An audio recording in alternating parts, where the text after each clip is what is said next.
మన జాతి పిత అహింసావాది గాంధీజీ గారు ఎలా ప్రేరణ పొందారో మీకు తెలుసా?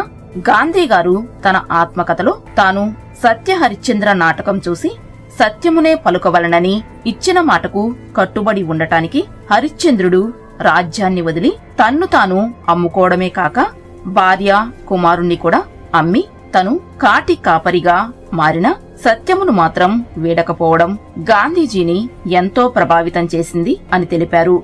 అలాగే శ్రావణ కుమారుడు తన తల్లిదండ్రులు వృద్ధులు, గ్రుడ్డివారు.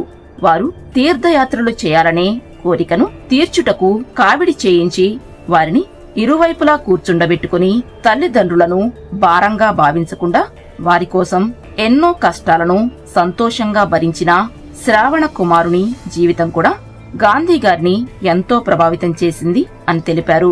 ఈ ప్రేరణ చివరకు రవి అస్తమించని బ్రిటిష్ సామ్రాజ్యాన్ని గడగడలాడించి మనకు స్వాతంత్ర్యాన్ని తెచ్చిపెట్టింది.